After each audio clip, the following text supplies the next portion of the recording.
ചരിത്രം തിരുത്തിയെഴുതിയ തീരുമാനം. സുപ്രധാന തീരുമാനം കൈക്കൊണ്ടത് മറ്റാരുമല്ല, കേന്ദ്ര സർക്കാർ തന്നെയാണ്. ജെൻഡർ ഐഡന്റിറ്റി എന്നത് തികച്ചും വ്യക്തിപരമായ തീരുമാനമാണ്. സുപ്രീം കോടതി അതുമായി ബന്ധപ്പെട്ട വിഷയങ്ങൾ പറഞ്ഞിട്ട് വർഷങ്ങളായെങ്കിലും രേഖാമൂലം ജെൻഡർ മാറ്റുക എന്നത് പലർക്കും സാധ്യമാകാത്ത കാര്യമാണ്. എന്നാൽ ഇന്ത്യൻ സിവിൽ സർവീസ് ചരിത്രത്തെ തന്നെ തിരുത്തി എഴുതിയിരിക്കുകയാണ് ഒരു ട്രാൻസ്മാൻ.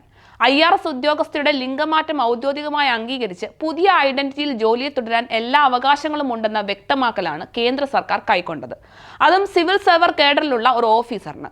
ഇന്ത്യൻ റവന്യൂ സർവീസിന് കീഴിലുള്ള അനസൂയയുടെ അവകാശമാണ് കേന്ദ്ര സർക്കാർ അംഗീകരിച്ചത്.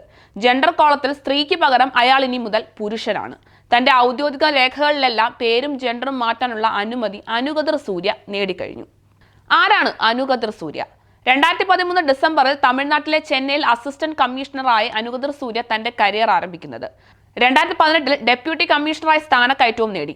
കഴിഞ്ഞ വർഷം ഹൈദരാബാദിൽ തന്റെ നിലവിലെ പോസ്റ്റിംഗിലും ചേർന്നു.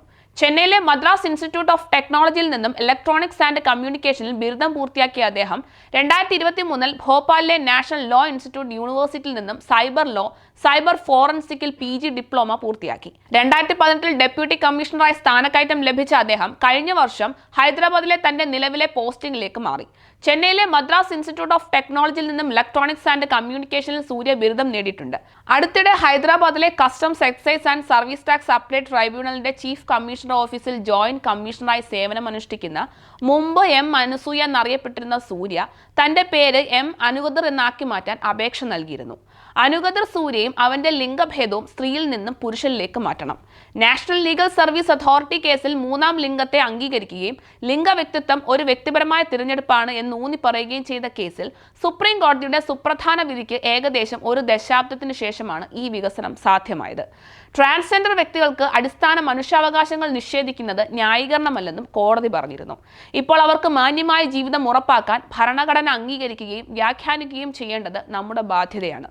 ട്രാൻസ്ജെൻഡർ വ്യക്തികളെ മൂന്നാം ലിംഗമായി അംഗീകരിക്കുന്നതിലൂടെയാണ് ഇത് ആരംഭിക്കുന്നത്.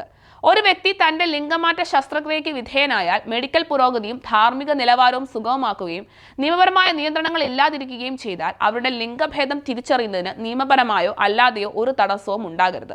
ശസ്ത്രക്രിയയ്ക്ക് ശേഷമുള്ള അവരുടെ സ്ഥിരീകരിച്ച ലൈംഗികതയെ അടിസ്ഥാനമാക്കിയായിരുന്നു ഈ വാദം.